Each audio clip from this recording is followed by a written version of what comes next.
Hello my dear friends, and welcome back to another Star Wars news update. Today we've got a lot of news to get through. We're going to be talking about the Bad Batch Season 2, The Acolyte, but we're going to be starting with Star Wars movies. So as you guys know, today's the gaming panel at D23, and tomorrow there's the Lucasfilm panel, where we're going to hear about the future of Star Wars shows. Now, originally we were also going to hear about Star Wars movies, but it looks as though that's no longer the case, at least according to insider Matt Bellany, who was the first to reveal that Rogue Squadron was indefinitely delayed. In his latest newsletter, he says there are going to be no Star Wars movies before 2024. Now this is no surprise, we've spoken countless times on the channel about Taika Waititi's movie and how that's the next Star Wars film, probably in 2025 or 26, but the worst piece of news of all of this is that Matt Bellany claims the one announcement we're not getting tomorrow is about Star Wars movies. Kathleen Kennedy kind of teased it would be at D23, considering there were no Star Wars movies spoken about at Celebration, but that no longer seems to be the case. On the bright side of things, it's said that they're going to go all out on Star Wars shows tomorrow, so let's keep our fingers crossed. According to Bellany, Kathleen Kennedy is simply not ready to pull the trigger on any of the Star Wars films in development, including the rumoured Damon Lindelof project. Lucasfilm has no confidence or plan just yet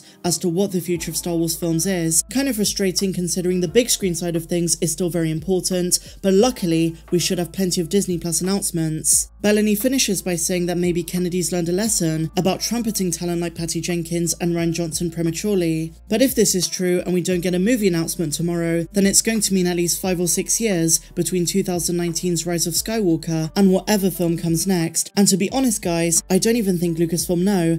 I'm beginning to agree with you. But let's wait and see. And so now onto something positive. It's been a pretty great week in terms of news for The Acolyte. We had confirmation of Jodie Turner-Smith joining Amanda Stenberg in the main cast, and today my dear friends, we have a huge update. Squid Game's Lee Jung-jae will be playing the male lead in The Acolyte. What a huge name joining the show, and while very few details are known at this stage, some fans speculate that he might be playing the ominous Sith Lord who is simply codenamed Darth Paul. Now I should say that going forward, Acolyte news, especially in terms of the plot, is going to be pretty scarce after Fulcrum Leaks was shut down, but these casting confirmations from Variety and Deadline just keep getting better and better.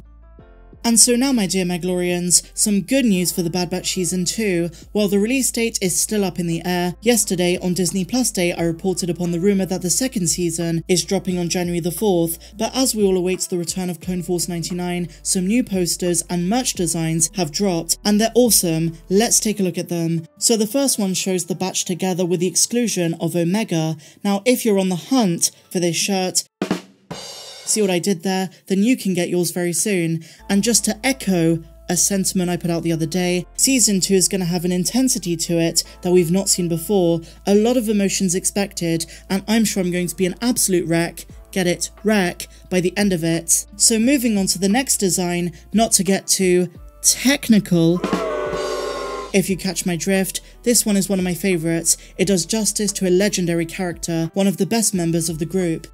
This final design is really awesome. It features an older Omega, and the caption at the bottom says, "Wanted by the Empire." Wanted, indeed. They're still going to be on the run as we saw in the trailer. Admiral Rampart is still out there, and their paths are going to cross again. So staying on the subject of the Bad Batch Season 2, on Disney Plus Day, I was kind of just roaming the fandom, going on Reddit, on Twitter, and there seems to be a lot of discussion at the moment of what Season 2 is going to entail. Now one character who we're all excited to see again is Commander Cody. His story with the Empire after Revenge of the Sith is untold, at least in canon. Now I have made videos in the past exploring what the Legends material says, but we're finally going to get official answers. Is he going to stay with the Empire? Is he going to defect? What's the situation with him and Crosshair? Because the two characters do interact in the trailer. Now the reason I bring him up is because another big mystery of the Bad Batch Season 2 trailer that we saw at Celebration is why the Bad Batch's new outfits are orangey yellow, kind of like the 212th Attack Battalion, very similar to that of Commander Cody.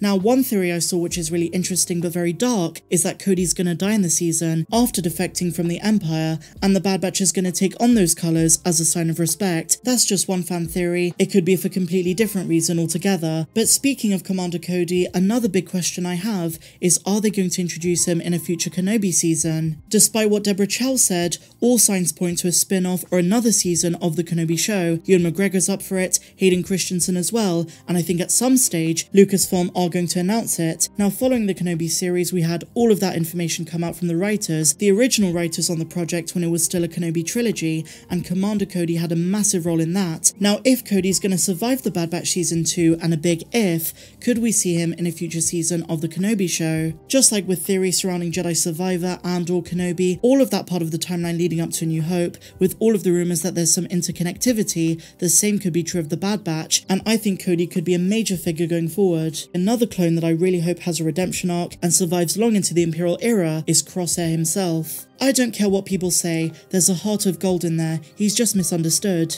Before we move on guys, I've got a question for you, a sort of community question of the day. What is one fan theory you have for the Bad Batch Season 2, one thing that you really think could happen, that you might want to happen, or that you simply have a hunch about? Share those in the comments down below.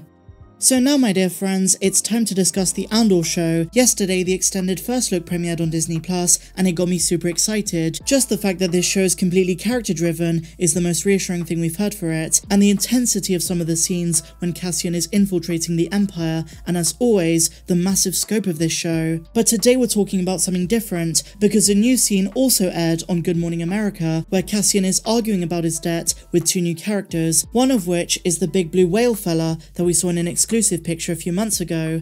Well, in this clip we get to see him move, we hear him talk, and I was very impressed with how seamless and smooth the alien looks. We all know the production design is of highest quality in this series, but along with the Maz Kanata looking guy, this is one of the few non-humans we've seen in the show. I really hope the Andor series includes more aliens, we've been missing them a lot recently, especially just locals going about their lives, and for once it's not Tatooine and not just Jawas and sand people, but rather allies, members of the rebellion of different species. I did mention the possibility of Raddus a couple of weeks ago, but even Tony Gilroy promised we will see some new species in Andor. Very exciting. So just a reminder that D23 starts today. Today is the gaming panel, and tomorrow we should have updates on the shows, maybe the movies, probably not though according to Matt Bellany. In either case, it should be said to keep our expectations in line. Basically go in expecting nothing, and if we do get something, then we'll talk about it then.